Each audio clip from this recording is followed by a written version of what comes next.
assim só para os crentes, certo? Cara, pode usar aqui, ó. Eu estou sendo uma mesinha você. Eu não sei como sobe aí, porque precisa subir. Tá bom? Eu vou pregar a mesma palavra que eu ministrei na quarta. Amém. Amém? Amém. Ministrei na quarta, depois eu pedi que eu ministrasse hoje de novo. Então eu vou fazer isso. Quem esteve na quarta vai ouvir de novo. Glória a Deus. Ele tem ouvido pela primeira vez. Amém? Mas sempre tem uma coisinha nova. Vamos abrir em Romanos capítulo 12.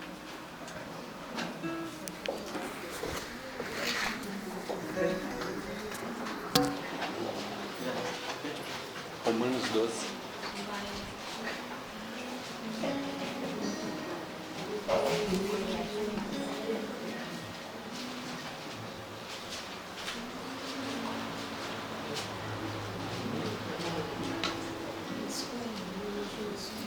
Amém? Rogo-vos, pois, irmãos, pelas misericórdias de Deus, que apresentei o vosso corpo por sacrifício vivo, santo e agradável a Deus, que é o vosso culto racional. Não vos conformeis com este século, mas transformai-vos pela renovação da vossa mente, para que experimenteis qual seja a boa, agradável e perfeita vontade de Deus. Porque pela graça que me foi dada, digo, a cada um dentre vós, que não pense de si mesmo além do que convém, antes pense com moderação, segundo a medida da fé que Deus repartiu a cada um. Porque assim como num só corpo temos muitos membros, mas nem todos os membros têm a mesma função, assim também nós, conquanto muitos, somos um só corpo em Cristo e membros uns dos outros. Verso 9. O amor seja sem hipocrisia. Detestai o mal, apegando-vos ao bem. Amai-vos cordialmente uns aos outros com amor fraternal, preferindo-vos em honra uns aos outros. No zelo não sejais remissos, sede fervorosos de espírito, servindo ao Senhor. Regozijai-vos na esperança, sede pacientes na tribulação, na oração perseverantes. Compartilhai as necessidades dos santos, praticai a hospitalidade, abençoai os que vos perseguem, abençoai e não amaldiçoeis. Alegrai-vos com os que se alegram e chorai com os que choram. Tendes o mesmo sentimento uns para com os outros. Em lugar de serdes orgulhosos, condescendei com o que é humilde. Não sejais sábios aos próprios olhos. Não tornei a ninguém mal por mal. Esforçai-vos por fazer o bem perante todos os homens. Se possível, quanto depender de vós, tendes paz com todos os homens. Esse texto de Romanos 12, que é muito conhecido, nós sempre falamos desse texto, sempre estamos pregando sobre ele, né? Que fala da mente de Deus, da mente de Cristo, do culto racional. Mas eu gosto do esquema que o apóstolo Paulo disponibilizou aqui nesse versículo, nesse capítulo, porque ele fala da mente de Cristo e na sequência ele atrela essa mente de Cristo com a perspectiva do coletivo, do corpo de Cristo. Ele fala que para que nós experimentemos a boa, perfeita e agradável vontade de Deus, nós temos que renovar nossa mente, e ele fala o aspecto que nós precisamos renovar nossa mente. Porque nós vivemos, como o Dario falou, o reino tem um aspecto individual, tem um aspecto coletivo, mas nós nesses dias nós temos dado muita ênfase ao aspecto individual tão só. E veja bem, quando eu falo que a igreja está dando a ênfase tão só ao aspecto individual, mas ela não está dando uma ênfase ao aspecto individual para a transformação da mente, mas ela está dando ênfase ao aspecto individual para satisfazer os desejos da alma. Quando a igreja não entende, ela entende essa perspectiva do eu preciso, do eu sou, do eu coloco o meu eu no centro de todas as coisas, não para ser transformado, mas para que as coisas aconteçam à minha volta, eu começo a deformar o evangelho. Eu começo a viver um evangelho deformado. Então o apóstolo Paulo, ele fala, né, que nós temos que experimentar qual seja a boa, perfeita, agradável vontade de Deus, que nós temos que transformar a renovação da nossa mente. Hoje, queridos, nós vivemos uma época em que todo mundo cada quem quer viver a sua vida e, né, tem a gente, né, as pessoas escrevem no carro aí, Deus deu a vida a cada um, como é que é? A cada um cuidar da sua. Isso revela, não é que esse pessoal, não é que a gente fala assim, cada um do seu quadrado. Há vários ditados populares que revelam a cosmovisão da sociedade, cada um do seu quadrado. Deus deu a vida para cada um cuidar da sua. Ah, vou dar uma caixinha de gato para você cuidar. E por aí fora, né? Por quê? Porque essa é a perspectiva da sociedade em relação ao coletivo. Cada quem quer viver na sua. E isso é uma deformação do Evangelho. Porque o Evangelho é nosso. Amém. O Evangelho não é eu, não sou eu. O Evangelho é nosso. O Evangelho é uns aos outros. O Evangelho é Deus não me amou, é Deus amou o mundo. É Deus amou todos. É por isso que na oração de Jesus não é meu Pai, é Pai nosso. Não é o meu pão, é o pão nosso. Não é perdoa as minhas dívidas, é perdoa as nossas dívidas. Amém. É não me deixe cair em tentação, é não nos deixe cair em tentação. Porque Jesus ele enxergava as coisas no aspecto coletivo. Sempre nas explicações de Jesus, sempre era envolvido família, 2 indivíduos, parábola das 10 virgens e coisa e tal. Por quê? Porque Jesus enxergava o aspecto coletivo. Ele chegou, pegou lá Zaqueu em cima da árvore lá, chamou Zaqueu, foi para a casa de Zaqueu, aí ministrou lá com Zaqueu. E ao final da conversa ele disse, hoje houve salvação nessa casa. Amém. Porque Jesus enxerga o aspecto coletivo. O reino demanda que a gente manifestemos o homem corporativo, como o ministro não tem patrões. E nós precisamos começar a viver essa verdade, queridos. O apóstolo Paulo, na carta aos Efésios capítulo 4, versículo 3, ele fala que essa unidade só é possível quando eu vivo a unidade do Espírito. O problema é que a gente quer viver a unidade da igualdade. Não, eu vou viver a unidade porque eu tenho minhas preferências pelo Gil, eu tenho minhas afinidades com ele, então a gente quer estabelecer unidade através das nossas igualdades, mas o texto diz que a unidade só é possível quando eu estabeleço a unidade no Espírito. Amém. Todos os que têm o Espírito Santo dentro dele têm a capacidade de viver em comunhão. Amém. Amém. É isso aí. Repete comigo, fala. Todos os que têm o Espírito dentro de si têm a capacidade de viver em comunhão.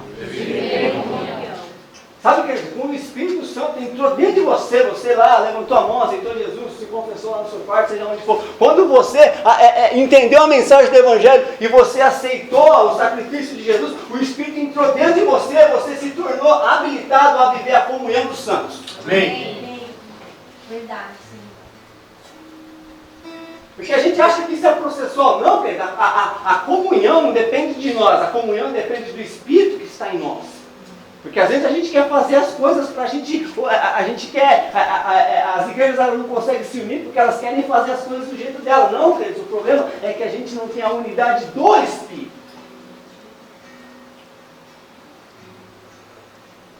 Esses dias eu ouvi um pregador e ele estava trazendo a diferença de andar no Espírito e viver no Espírito. E qualquer que eu ministro. Eu estou sendo ministrado aí. Sabe? E isso tem tudo a ver com a unidade do Espírito. Porque é o Espírito que nos conduz à unidade. É o Espírito que nos conduz à comunhão. Sabe? Abrindo um parênteses aqui. Sabe por que a gente tem problema com os nossos pecados?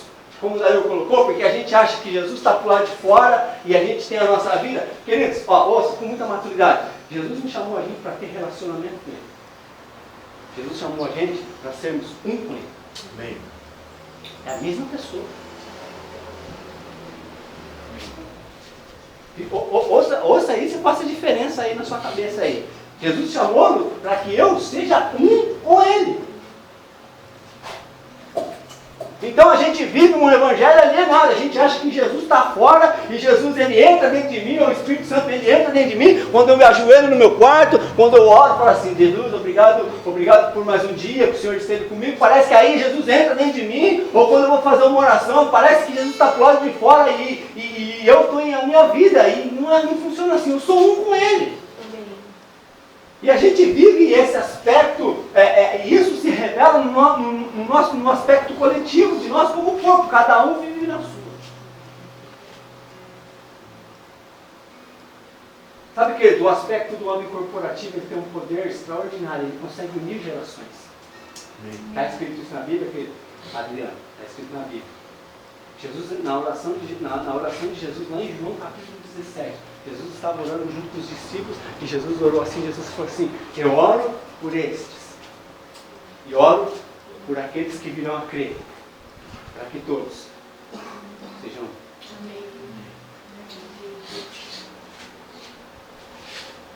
Por quê? Porque se eu vivo na unidade do Espírito, eu posso aprender com Pedro, eu posso aprender com João, eu posso aprender com o Maurício, eu posso aprender com a Thelma, eu posso aprender com o Fernando. Por quê? Porque a unidade é no Espírito.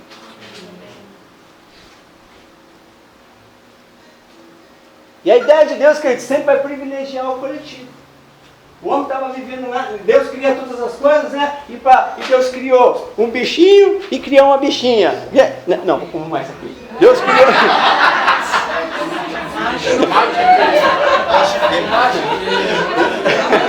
Apaga essa parte, por favor. Porque ele tá...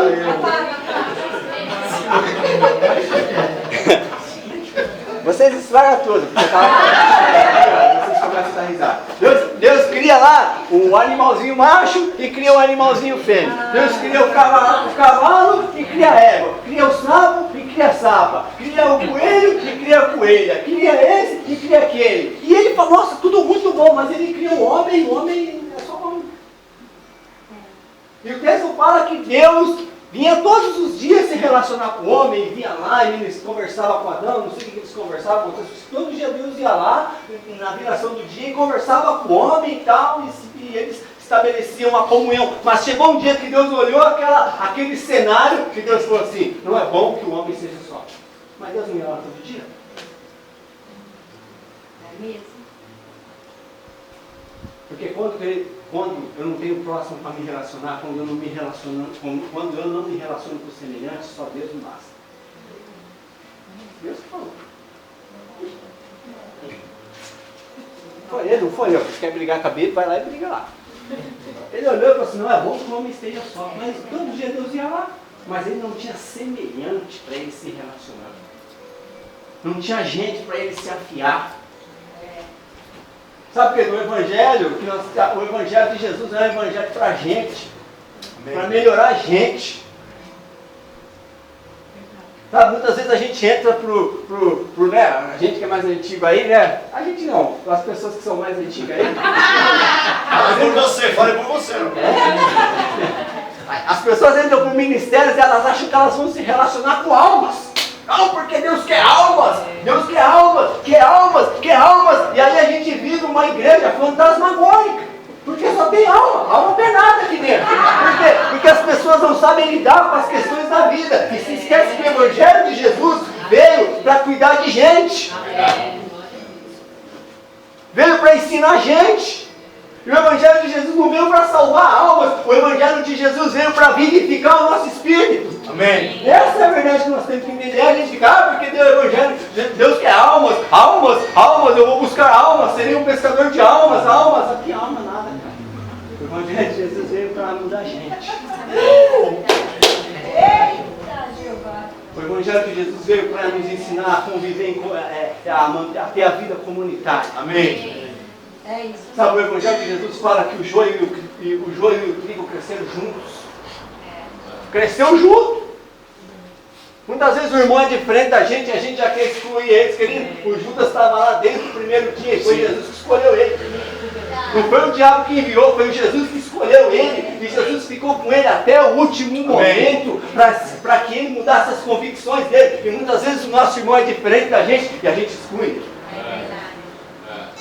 É verdade mesmo isso, Deus. Por quê? Porque a gente coloca o eu no centro de todas as coisas. E isso é uma deformação ao Evangelho de Jesus. Por quê? Porque o Pai é nosso. Amém. Porque o Evangelho é uns aos outros. Sabe, porque o Evangelho é interdependência. É um dependendo dos outros. Koinonia, que é da palavra que a Cris gosta. Koinonia não é só estar todo mundo junto no mesmo lugar. Isso é ajuntamento. A koinonia só se estabelece quando eu me junto com o próximo para contribuir na vida dele e ele contribuir na minha vida. Aí a koinonia se estabelece. É o texto que Jesus diz lá, aonde estiver 2 ou 3 reunidos no meu nome, ali eu vou estar. E tudo o que eles pedirem vai acontecer. Por quê? Porque eles vão estar em comum acordo. Comunhão significa união comum. Aleluia, é mesmo. É a junção de duas palavras. Comunhão é a junção de duas palavras. Comum, união. Era o que a igreja primitiva manifestava. Eles tinham tudo em comum. Então tudo que eles faziam tinha aprovação de Deus.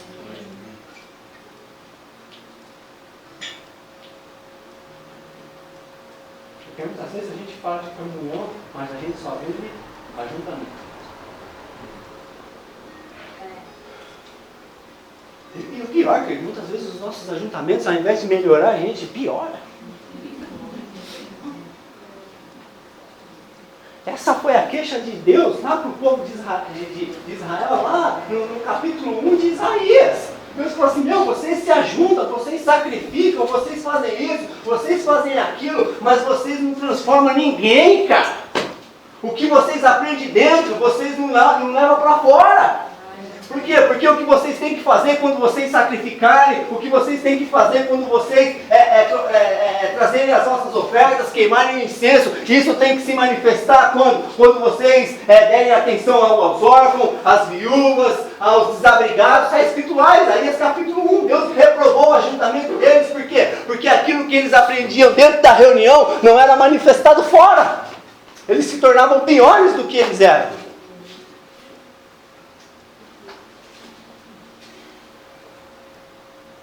E aí a igreja se torna uma igreja, que eu falei na quarta, ao invés de melhorar a cidade, ela se torna um mal para a cidade. Por quê? Porque nós, enquanto igreja, nós deixarmos a nossa característica, que é ser sal e é ser luz na terra, quando a gente perde essa característica, ao invés de a gente ser um bem, a gente se torna um mal por omissão.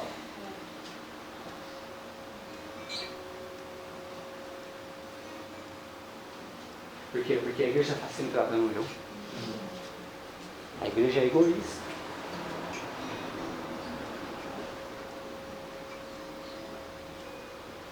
Eu falei na quarta-feira, estou lendo um livro do Mário Sérgio Cortella, que chama Político para Não Ser Idiota. E ele escreve lá no livro dele, tem até um videozinho no YouTube que ele fala sobre isso, depois você procura lá. Que na língua grega, a pessoa que vive a sua própria vida, sem se envolver com os outros, essa pessoa era chamada de idiotez. Era um cara que só se preocupava com a vida dele. É idiotez. Não estou chamando ninguém de idiota aqui, tá? Porque só depois, né?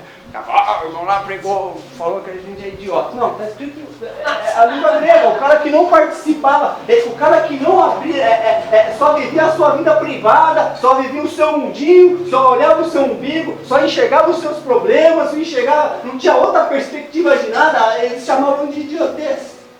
É uma palavra lá da língua grega. No português a gente adequou essa de outro tipo, né?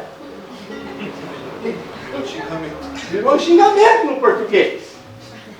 O cara é idiota, não sei o quê, mas às vezes a gente não sabe a origem disso. Idiotez é o cara que só vive a vida dele.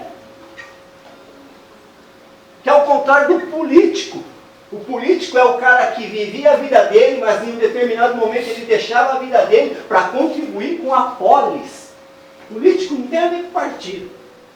A gente acha que política tem a ver com partido. Não, partido é um jeito de fazer política. Mas a gente faz política todo o tempo, cara. Quando a gente está tomando café lá em casa e batendo papo sobre as questões, a gente está fazendo política. Por quê? Porque a gente está deixando a nossa vida privada e a gente está compartilhando vida com o outro. Isso é se preocupar com a polis.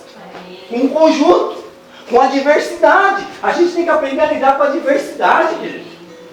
Não com a igualdade. Com a igualdade é fácil. A gente conversar com um cara que tem o mesmo nível intelectual que a gente, que pensa as mesmas coisas que a gente, que tem o mesmo papo que a gente. E é fácil, mano, a gente desenvolver um. Se juntar uma rodinha aqui só de corintiano, pra gente é fácil trocar ideia, mano. A gente não sabe o que é derrota, vem aqui todo ano. É mole, mano. Agora você vai trocar ideia com o São Paulo e o Palmeirense, se complica a situação, os caras não ganham nada. Fala mesmo. Brincando, querido. Mas a gente fizer uma rodinha de gente que gosta de futebol, outro gosta de, não sei, qualquer coisa. É fácil a gente desenvolver uma coisa, mas quando a gente entra numa rodinha de conversa, que o cara tá falando um papo que não, a gente já se exclui dali, já sai fora, já vai pro... Por quê? Porque a gente só sabe lidar nas igualdades. É verdade. É mesmo. Mas o reino de Deus funciona na diferença. Presta atenção, Deus chega para o homem e fala assim, ó. Não, Deus fala consigo mesmo, né? Não é bom que o homem esteja só. Vamos fazer para ele uma ajudadora que ele seja idôneo. Aí na minha cabeça, Deus vai fazer uma pessoa que é igual ao homem? Não, vai fazer a mulher. Ó o modelo, cara, porque ali não está descrito só o modelo de matrimônio. Ali está descrito, ali Jesus, o livro de Gênesis é um livro de princípios. É a Gênesis. A gente quando quer entender alguma coisa, a gente tem que ir lá em Gênesis e ver como é que Deus fez. Porque ali está descrito o modelo como tem que ser as coisas. Deus está estabelecendo como tem que ser as nossas relações. As nossas relações não podem ser de pessoas iguais, mas nós temos que nos relacionar com pessoas diferentes. Aí ele tem o homem e ele cria a mulher com outra cabeça, com outra... até o corpo, né? Como que fala? Sei lá como é que é, o homem aí, ó. Pô, me confundi. O que você falou aí? Estrutura física diferente, a mulher diferente.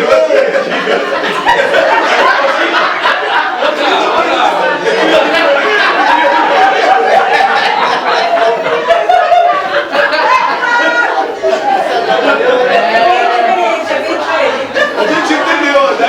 Vou parar de pegar. Deu recado. Então eu vou parar de pegar. Ô, vocês são muito carnal.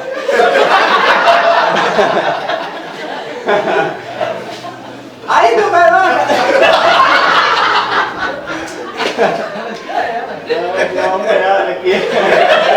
Aí Deus vai lá e cria a mulher, cara, com toda a estrutura física diferente. A mulher tem seio, a mulher tem umas coisas que o homem não tem.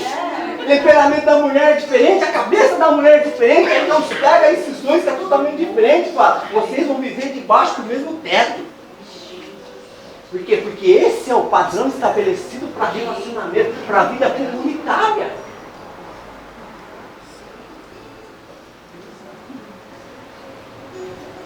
Ó, presta atenção, sério, você que tem a Bíblia boa, abre sua Bíblia aí em Provérbios capítulo 18. Provérbios capítulo 18, versículo 1. Você que tem a Bíblia mais ou menos, pode abrir também.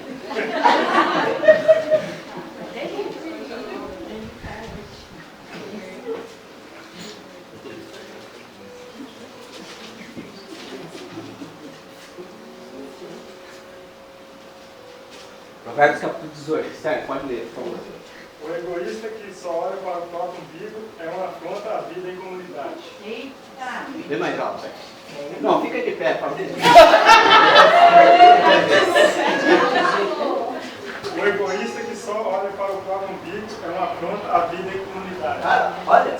Bíblia boa mesmo. É boa isso aí? Então, qualquer coisa você fala com o terno. O egoísta que... Como é que é? O egoísta que só vive... O egoísta que olha para o próprio umbigo é uma afronta à vida em comunidade. O egoísta que olha o seu próprio umbigo é uma afronta para a vida comunitária. Tem outras vidas aí que estão um pouquinho mais polidas, né? O solidário, insurge-se contra a verdadeira sabedoria. Eu gosto das duas versões, mas essa aí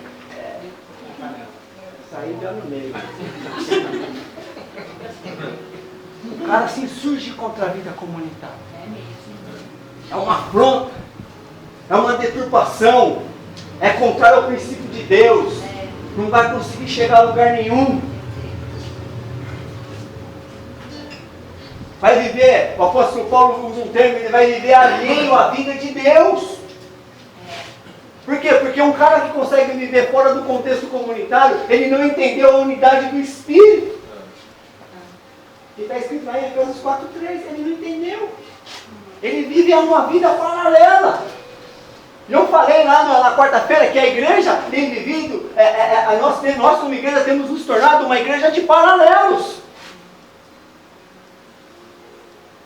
Cara, né, eu falei lá que a gente tem um problema de espaço, então a gente tem que posicionar as cadeiras nessa posição aqui, ó, um olhando a nuca do outro. Mas a disposição das cadeiras nas igrejas, elas revelam a forma com que a igreja está caminhando. A igreja está caminhando em paralelos, não há cruzamento. Não há interseccionamento, um na vida do outro, um aportando, um contribuindo na vida do outro. Essa é a queixa de Deus lá em Isaías 68. Em Isaías 68 Deus fala um monte de coisa lá. Fala, vocês vêm, vocês me adoram, vocês fazem isso, vocês fazem aquilo, mas ninguém interfere um na vida do outro. Não há cruzamento nas nossas relações, querido. Nós vivemos uma igreja de paralelos, cada um viveu no seu próprio caminho. Pedro, Diga. isso aí é 51. 58. Eu falei o quê? 58. 68?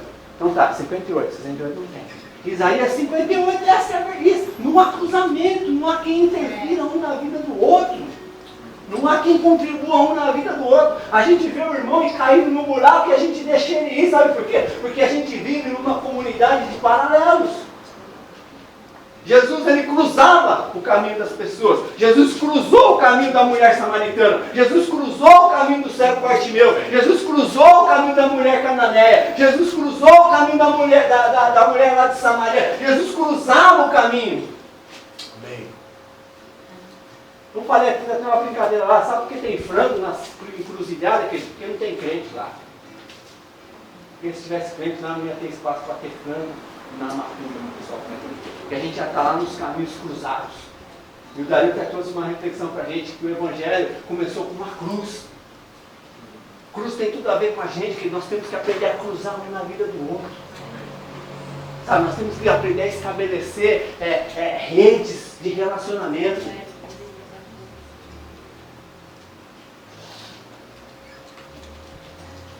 Eu participei de um treinamento na fábrica umas semanas atrás aí, e a pergunta no treinamento era assim, como que está o seu network? Chama lá, network é rede de relacionamento. Como está seu network? Essa é a reflexão. Como está seu network dentro do contexto fábrica? Como que estão as suas relações dentro da fábrica? O quanto você é intencional nas suas relações? Intencional do quê? No sentido da fábrica? De você passar a cultura que eles entendem que é certo. Como você é intencional nas suas relações? Aí eu pergunto para você, o quanto você é intencional nas suas relações? No convívio comunitário? Porque muitas vezes a gente olha só a nossa vida, a gente é egoísta, meu. O egoísta que olha para o seu próprio umbigo é uma afronta à vida comunitária. O mundo, querido, do egoísta é do tamanho do umbigo dele, porque é o único lugar que ele consegue enxergar.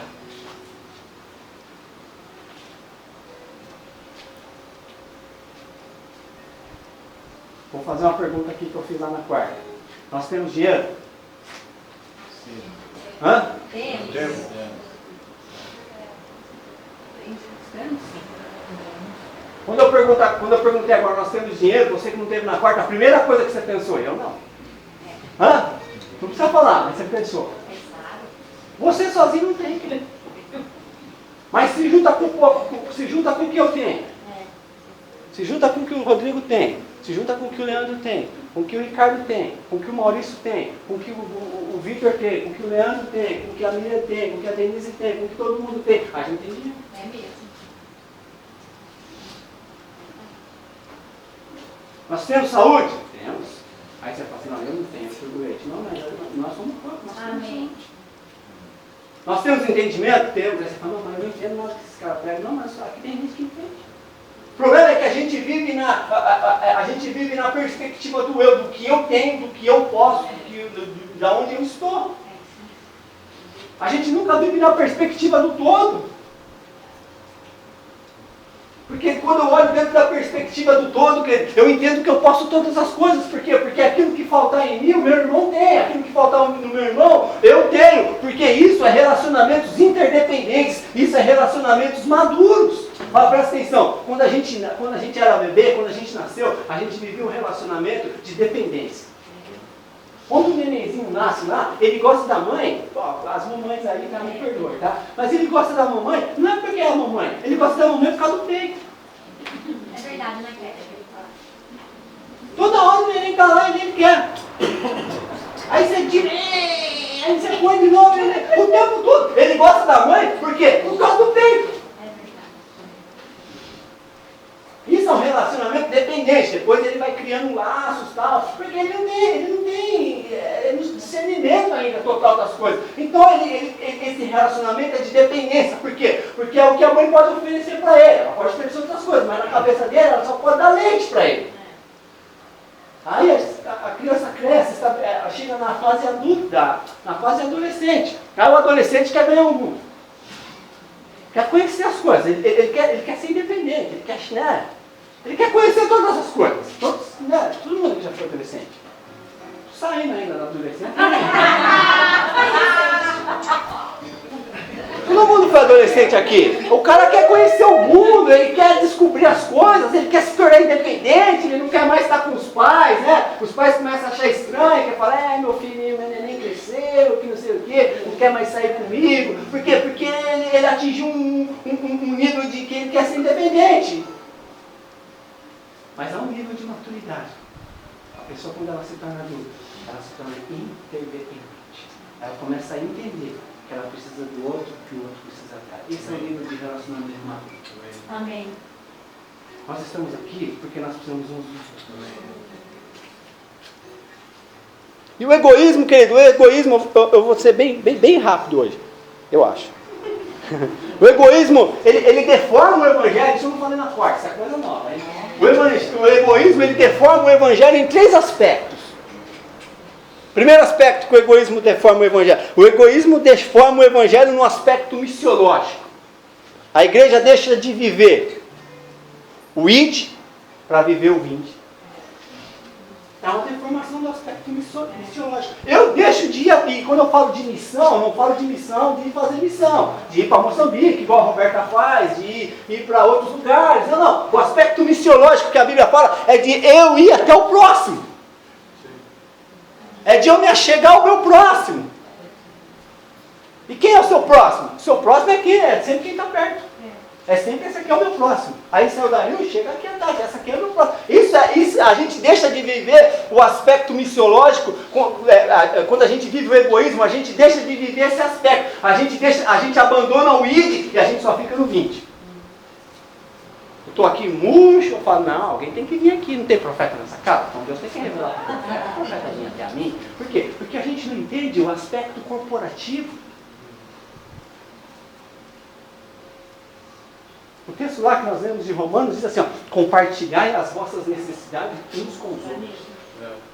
Por quê? Porque quando eu perco esse senso de compartilhar, não só as coisas boas, compartilhar as feiuras, como a Cris fala aqui pra gente, compartilhar as feiuras. Quando eu perco isso, eu perdi o senso missiológico. Eu só quero vinde. Jesus falou assim, ó, vinde a mim, mas depois ele disse, ide. Muitas vezes a gente só quer viver o ir, a gente só quer viver o ir, não vir. Não, as pessoas têm que vir a mim, eles não sabem o meu problema. Tu não sabe que eu estou aqui de cara feia? Tu não sabe que eu estou aqui desempregado? Eles não sabem que eu estou aqui, não tem dinheiro para ir domingo e tu? Não, domingo não. Não tem dinheiro para ir sábado e tu? Não, querido, a gente não sabe.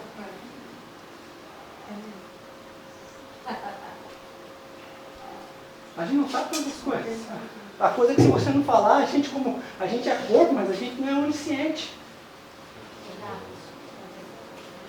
Por quê? Porque a gente vive no egoísmo, a gente vive para nossas carências e para as nossas necessidades. Pega o aspecto missiológico do id e do vinde, só vive o vinde. Tudo é para mim.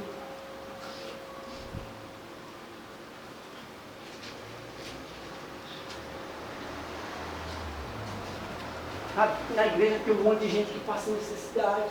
Mas às vezes a gente não sabe, o cara tem que se manifestar, mas o cara não entende a questão do homem corporativo, das relações interpessoais. A gente tem que aprender a se manifestar, querido. Amém. Mas a igreja foi deformada nessa questão do id e do vinde. Ela só quer que venha. Venha a ela. Perdeu. Ó, lembra aquele dado que eu dei na quarta-feira para vocês lá, da CEPAL? Hoje eu trouxe direitinho. Ó, Correio Brasiliense, 26 de maio de 2014, dados da Receita Federal. Depois você consulta, hein? Estou trazendo os dados para você consultar. Dados da Receita Federal. Dados da Receita Federal. A Igreja Cristã Brasileira arrecada 60 milhões de reais por dia.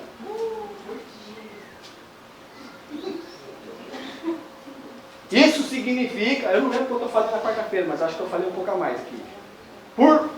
Isso significa 21,5 bilhões de reais por ano. A igreja brasileira arrecada isso. A igreja brasileira arrecada isso. Aí o que acontece? A CEPAL pegou esse número, a CEPAL é o Serviço de Pastores e Líderes, é sei lá como chama, uma instituição aí.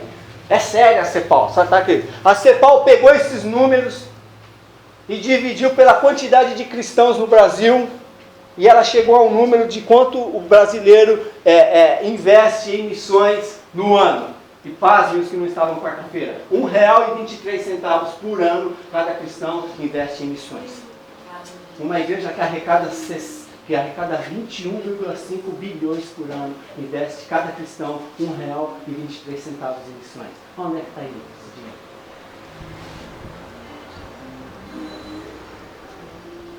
Uma igreja que perdeu a missão, ela perdeu o conceito missiológico, a ideia missiológica do livro.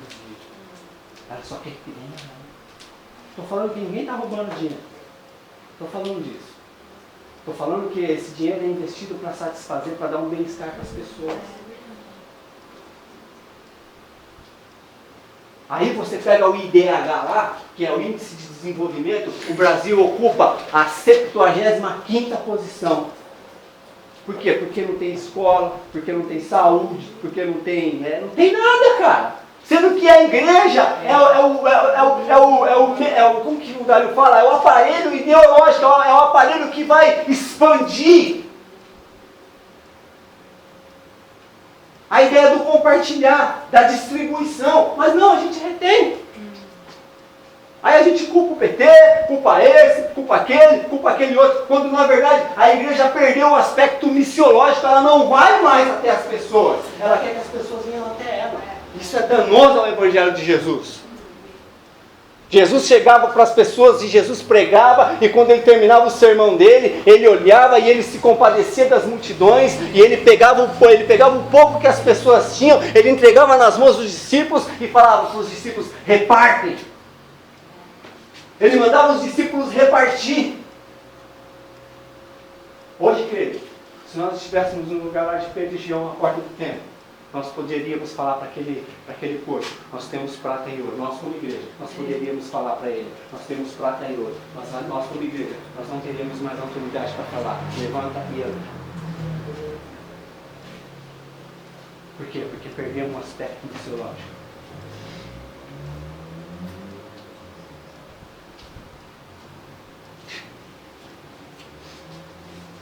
E aí a gente começa a reclamar da nossa vida. Que eu não tenho, que eu não consigo. Tudo isso porque a gente tem uma visão distorcida do Evangelho.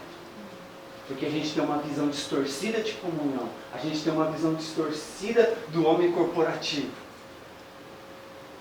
A nossa relação com o Espírito é uma relação muito distante, porque a gente acha que é um Deus que está fora. Quando é um Deus que está dentro. Ou é para estar dentro.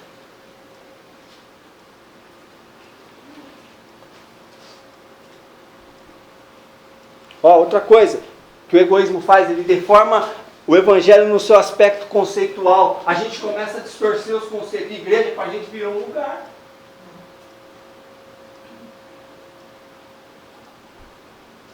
Oferta para a gente é dar dinheiro.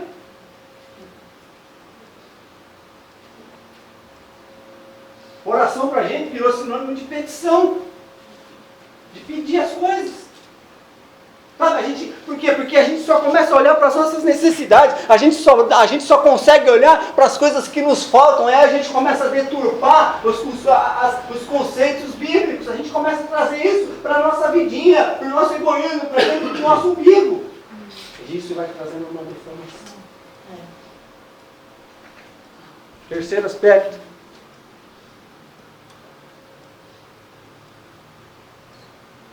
Ela transforma o Evangelho num aspecto existencial. Para que a igreja foi criada, querido? A igreja foi criada para um propósito. Aí a gente perde. A gente acha que igreja é lugar de entretenimento. A gente acha que igreja é lugar da gente vir aqui para a gente se encher de algo de Deus. E a gente perde a ideia do porquê a igreja foi criada, a igreja foi manifestada. Perde a ideia porque a gente olha para as nossas necessidades. Cara, que evangelho nós temos vivido? Que unidade nós temos vivido? Qual é o nosso nível de vida corporativa? Aonde nós queremos chegar separados? Sabe, nós precisamos urgentemente que essa palavra caia no nosso espírito e a gente tenha uma ação coerente. É verdade. Sabe, eu gosto de Onesíforo. O apóstolo Paulo fala lá, né? Segunda carta a Timóteo, capítulo 1, versículo 16. Que o Onesíforo não se envergonhou. Vamos ler. Eu gosto dele.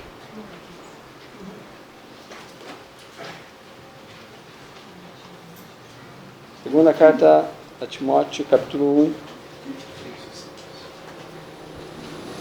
verso 16. Oi? 1,16.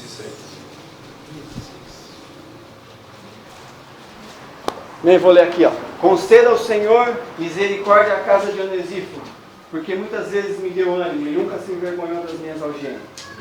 Antes, tendo ele chegado a Roma, me procurou diligentemente até me encontrar. Cara, acho que não tem outro lugar mais que aparece Onesíforo na Bíblia. Não sei o que ele fez. Não sei nada. Tem um livro apócrifo que chama Atos de Paulo.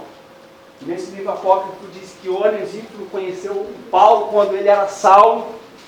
E o Saulo, depois virou Paulo, foi à casa de Onesíforo. Isso diz o o livro apócrifo Atos de Paulo.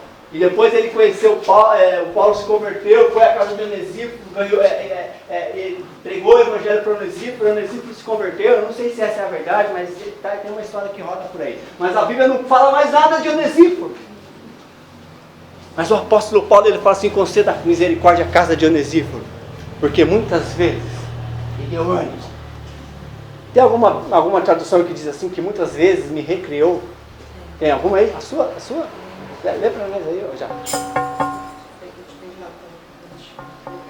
O Senhor concedeu misericórdia à casa de Onesíforo, porque muitas vezes ele me recreou e não se envergonhou das minhas algemas. Cara, sabe o que o Onesíforo está falando aqui? Ele me recreou. O Onesíforo ia visitar o Paulo lá na cadeia. E o Paulo estava lá na cadeia, condenado à morte, todo machucado, né? Imagino eu, acorrentado. Mas quando o Onesíforo chegava, era que nem quando a gente estudava, a gente ia para a escola e tinha a hora do recreio. Que era a hora da alegria. É verdade, é isso que o apóstolo Paulo está falando. Ele me recreou. Porque muitas vezes ele me recreou. Quando o Onesíforo chegava e o Paulo estava todo arrebentado, todo quebrado, o Onesíforo chegava lá e falava para ele: ei, meu cara, vamos continuar. Aquilo fazia o dia do apóstolo Paulo valer a pena. Sabe, a palavra aí, ó, eu não sei o nome pronunciar a palavra no grego, mas essa palavra recriar significa que é dar ar fresco. Quando o Onesíforo chegava na cela do apóstolo Paulo, era a mesma coisa de ligar o ar-condicionado. Ele estava vivendo o calor da circunstância, ele estava vivendo a dor das pressões, dos açoites, das algemas, do saber que ele ia morrer, porque ele já estava perto de partir, mas o texto diz que quando o Onesíforo entrava na cela do apóstolo Paulo, ele era refrigerado no seu interior. Porque isso é vida em comunidade, queridos. Isso é vida em comunidade. Eu tenho que ser Onesíforo para meu irmão, e meu irmão tem que ser Onesíforo para mim. O texto diz que esse Onesíforo, quando ele chegou em Roma, ele procurou diligentemente o apóstolo Paulo, porque ele não sabia onde o apóstolo Paulo estava. Muitas vezes você vive um problema e você quer que as pessoas saibam do seu problema. Se você não levantar a mão e você não gritar por socorro, a gente vive em comunidade, mas a gente não é agir. O texto diz que o Onesíforo saiu procurando, né? Imagino que ele deveria de bater em todos os cárceres e procurava, falava assim, por aqui tem algum Paulo encarcerado, algum Paulo que prega o Evangelho, até o dia que ele encontrou. O apóstolo Paulo fala que ele não se envergonhou. Ele procurou até encontrar e ele encorajava.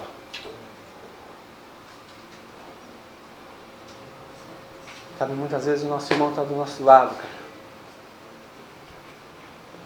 Vivendo o calor de uma situação. Nós estamos vivendo lá Provérbios 18. Estou vivendo a minha vida egoísta.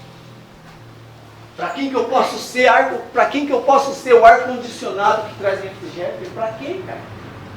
A gente gosta de ler o Salmo, que fala, o Senhor refrigera a minha alma. Não sei qual é o lembro, passamos que é 23, né? Refrigera a minha alma, que não sei o quê, mas nós não vivemos na antiga aliança, nós vivemos a nova aliança, e na nova aliança o reino requer que eu seja refrigério para meu irmão. Amém. Jesus ele era muito louco, cara. Que no momento que ele estava lá na cruz, todo arrebentado, todo quebrado, ele olhou a mãe dele, a Maria, e ele falou foi para João, né, que ele falou assim, ei João, essa é sua mãe.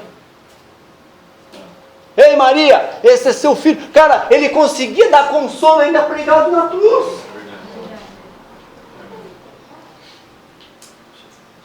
Ele antes de ir embora, ele falou assim, cara, eu estou indo embora, mas eu tenho que ir, porque senão o encorajador, o consolador não vai vir. Eu vou deixar com vocês um consolador. E ele vai guiar vocês em toda a verdade. Ele vai convencer vocês do pecado. Ele vai convencer vocês da justiça. Ele vai convencer vocês do juízo. E Jesus ele fez isso por nós e muitas vezes nós não conseguimos fazer isso para o nosso irmão. Sabe por quê? Porque a gente quer viver dentro do nosso mundinho, a gente quer viver na perspectiva egoísta, a gente quer viver só os nossos problemas, só eu que não consigo, só o irmão que é abençoado. Só querido, o irmão é abençoado, se o irmão é abençoado, você também é abençoado.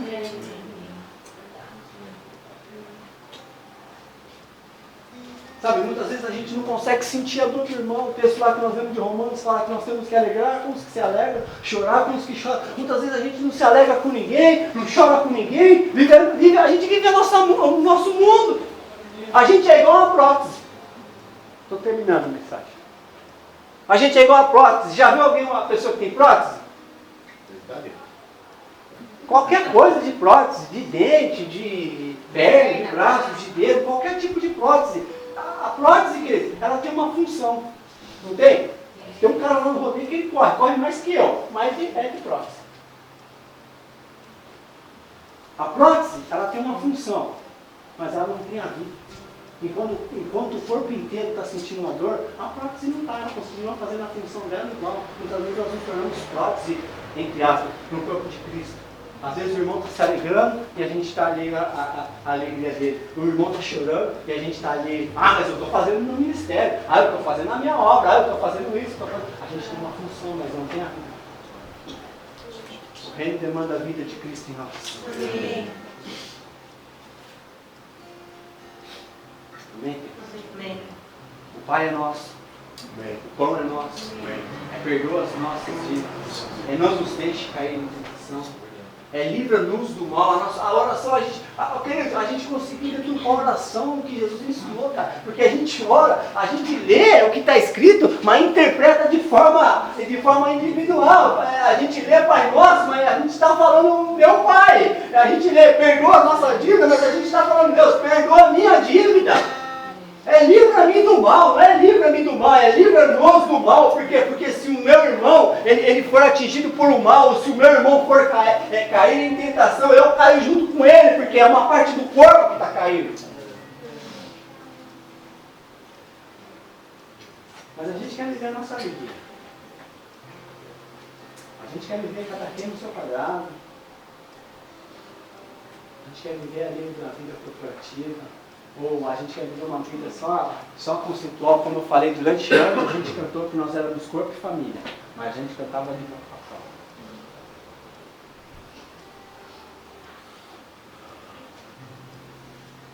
Ontem a gente aprendeu lá com o apóstolo Lucas Marques o problema do conhecimento do bem e do mal. O problema da árvore do conhecimento do bem e do mal é que aí as coisas que são boas ainda é só conhecimento.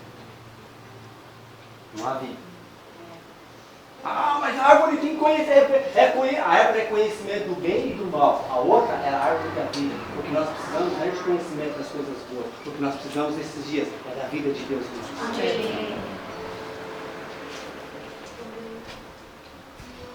Né, queridos? Cada minha oração é que a gente seja revestido pelas características de Onesíforo nesses dias. Amém. Que a gente possa ser encorajador, a gente possa ser um encorajador de uns aos outros. Que a gente possa entender o valor do homem corporativo, da vida em comunidade, sabe? Que a gente possa entender o que a igreja primitiva, que a gente tanto fala, vivia. Eles viviam isso, o texto diz que eles tinham tudo em comum, porque eles entendiam que não faltava nada para eles. Tinha gente que não tinha dinheiro, mas tinha gente que tinha. Então eles vendiam, aqueles que tinham, vendiam as coisas que tinham e davam para aqueles que não tinham. Tinha gente que estava doente, mas tinha gente que estava curado. Então aqueles que estavam curados iam lá visitar os irmãos que estavam doentes e oravam por eles e a cura acontecia. Por quê? Porque quando você tem um dedinho machucado, o dedinho sadio, o que cura o dedinho machucado? Querido, quando a gente toma um remédio, o remédio faz só uma coisa, ele só ativa o anticorpo, os anticorpos que vai combater aquele problema que a gente tem. Só isso que o remédio faz. O remédio não tem milagre, ele ativa algo que já tem em você, cara. Então quando a gente vem aqui, libera uma palavra sobre a tua vida, o propósito da palavra liberada é só ativar algo que já está em você. Só que precisa funcionar dentro do corpo, senão não tem propósito. Pregar por pregar, cara, para mim não serve mais. Minha oração nessa noite é isso. Que a gente entenda o valor da vida comunitária. Que a gente seja revestido de uma unção igual a que havia na vida de Onesíforo. Sabe, que a gente possa encorajar, que a gente possa entrar em lugares, que a gente possa entrar em casas. A palavra da ação multiplicadora, semana passada, foi que Ananias ele teve que entrar na casa de Judas. Teve que entrar na casa de Judas. Ali, cara, se encontra o aspecto missiológico da igreja, porque um foi e o outro veio.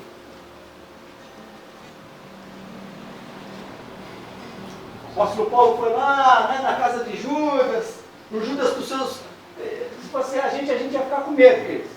Porque o Paulo tinha uma fama, tal, o cara que estava perseguindo a igreja, bate na casa de Judas, ó, Deus me mandou aqui, ele foi, recebeu Judas, aí Deus vai lá, fala com Ananias, fala assim, olha Ananias, tem um homem lá aqui e tal, o Paulo, tá certo, tá precisando que você vá lá, pregue a mensagem do evangelho para ele, mas Senhor, é o apóstolo Paulo, que não sei o quê, né? Não, é o Saulo, o cara perseguidor, perigoso, vai matar ele, não sei o que, até que ele obedece, ele vai. Há momentos que a gente tem que sair da nossa vidinha e a gente tem que ir aos lugares.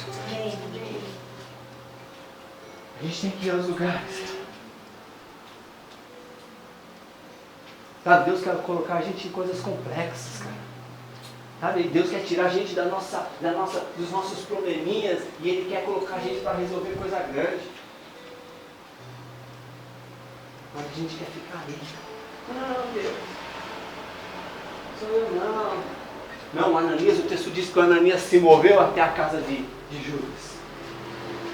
Ele se moveu até a casa de Judas. Outro cara na Bíblia que era um encorajador era o Barnabé. Uau, cara, quando você lê a história de Barnabé, todo mundo que não servia, o Barnabé trazia para perto. Não, então deixa ele aqui comigo. Um texto foi o apóstolo Paulo. Todo mundo, né? O apóstolo Paulo, sei lá, a cabeça do apóstolo Paulo era diferente. Os ensinamentos dele, ninguém, mas esse cara aí chegou agora, já está querendo sentar na janela, a gente não quer. Não, o Barnabé falou, não, então deixa ele comigo aqui. Aí, ó, é legal que, né, no Atos fica lá, Barnabé e Paulo, Barnabé e Paulo, Barnabé e Paulo, Barnabé e Paulo. Chega um tempo na história que a coisa inverte. Paulo, Barnabé, Paulo, Barnabé, Paulo, Barnabé, Paulo, Barnabé. Aí daqui a pouco o Barnabé sai da história. Aí o Barnabé fica lá, né?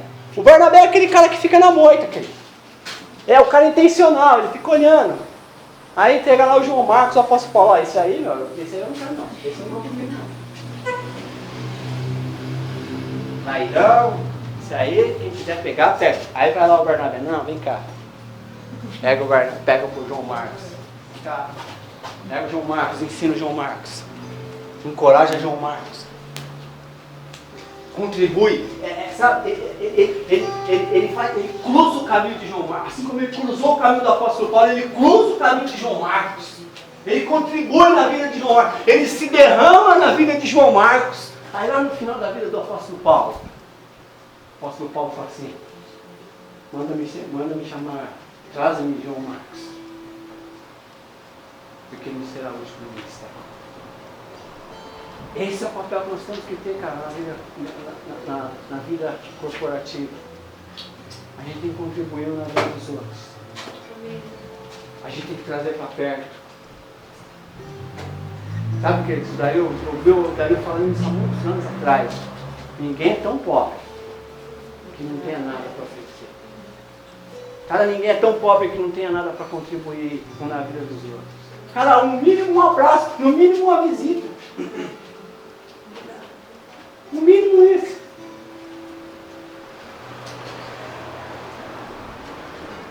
Muitas vezes a gente acha que as pessoas precisam de grandes coisas. Não, cara, às vezes as pessoas não precisam de grandes coisas. Às vezes as pessoas precisam de uma visita. Ela pergunta para esse cara aqui, que estava no hospital lá, ó.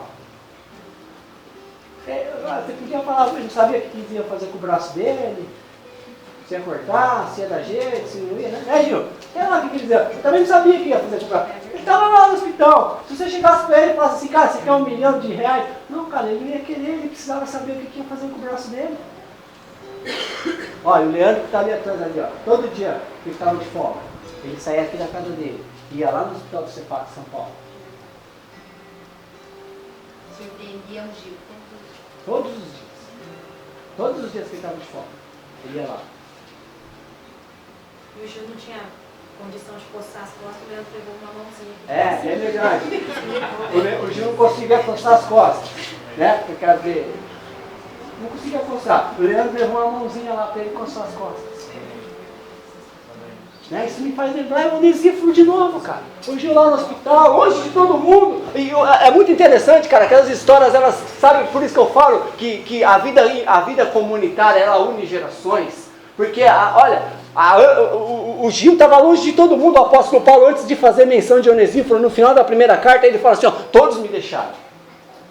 Todos.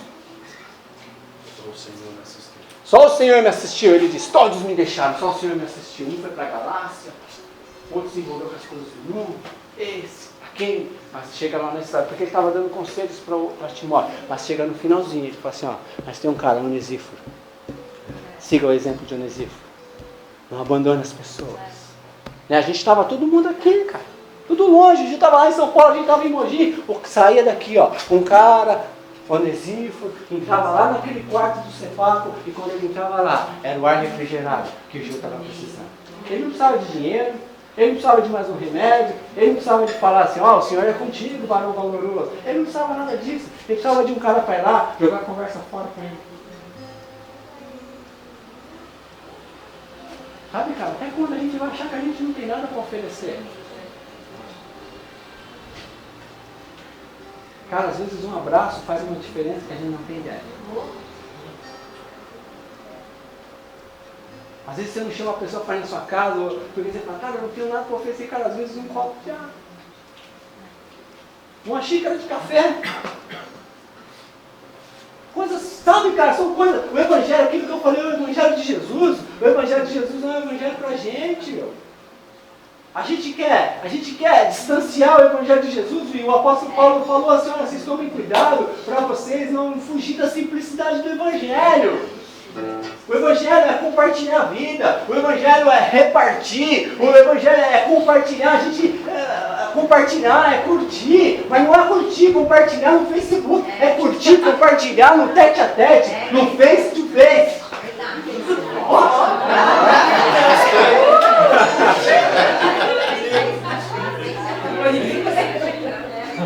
Pra quem não fala inglês, tá bom, né? Não é no Facebook, é no face to face, é no tete a tete, sabe? É nos encontros, cara. Amém. A nossa vida tem que ser feita de encontros. Amém. A gente vive igual um elevador, sabe? A gente entra e sai, e se esbarra, e ninguém conhece ninguém. Uma rodoviária, no aeroporto, você chega naquele lugar, é um monte de gente, se esbarra, desculpa, perdão, que não sei o que, se esbarra, toma até um café junto, mas ninguém tem relacionamento, ninguém tem encontro. A gente precisa se encontrar. A gente precisa se encontrar. Assim como ferro com ferro se afia, assim o amigo com o amigo se afia. Sabe, Jesus carregando aquela cruz, quando ele não aguentava mais, teve um cara que foi lá ajudar ele a carregar. Dario mencionou aqui Simão Sirineu. Simão Sirineu falou, deixa que eu te ajudo. Deixa que eu te ajudo. Quando Jesus foi nascer, cara, Jesus precisou de alguém. José e Maria precisou de alguém que abrisse a porta da escrivaria para que Maria desse a luz. Eu não sei quem foi que emprestou. A Bíblia não faz menção de quem emprestou, mas alguém abriu as portas e falou, cara, eu não tenho outro lugar a não ser aqui. Os hotéis não receberam Jesus. As pousadas da época não receberam Jesus. Mas houve alguém que falou assim, cara, o que eu posso, o que eu tenho é essa escrivaria, é o que eu posso te oferecer. E o menino nasceu ali. Quando Jesus morreu, ele não tinha lugar para ser sepultado. Olha o mestre dando exemplo, porque Jesus, ele não tinha lugar para ser sepultado, mas tem um cara chamado José de Arimateia. Falei assim, cara, eu tenho um cemitério um túmulo familiar. Qual foi a Jesus? Sabe, querido, a gente sempre vai precisar uns dos outros. Sempre. Sempre nós vamos precisar uns dos outros. Amém. Na boa também, queridos, a gente precisa de uns aos outros. Quando você estiver afundando, você precisa de uns aos outros. Quando o seu barco estiver cheio de peixe, você estiver na abundância, você estiver transbordando, você tem que chamar as pessoas e falar assim, ei, venham aqui porque o meu barco está muito cheio. Por quê? Porque o Luiz Hermínio que fala isso, porque o sucesso também te faz afundar. Te faz afundar quando? Quando você não compartilha, quando você não reparte, porque enquanto o barco do Pedro, né, estava cheio de peixe, estava afundando, mas ele começou a chamar os barcos que estavam à volta e falou assim, ei, venham aqui que eu preciso compartilhar aquilo que está comigo. Porque muitas vezes a gente não compartilha aquilo que está com a gente e a gente afunda. Aí eles morram, finado. Mas eles morram.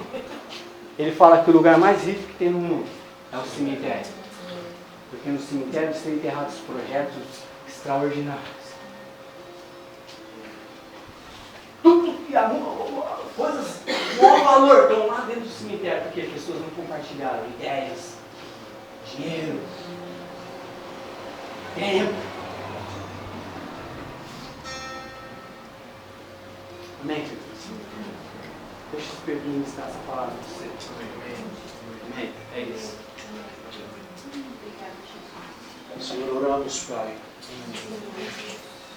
para que não fiquemos tão só num momento em que recebemos essa palavra. O Paulo declarou que de nós dois pontos foi só um homem. Senhor, e como casa nós precisamos encarnar esta palavra. Nos ajuda a nos importar com os outros. Nos ajuda a nos importar com os domésticos da fé. Nos ajuda a carregar os mais fracos.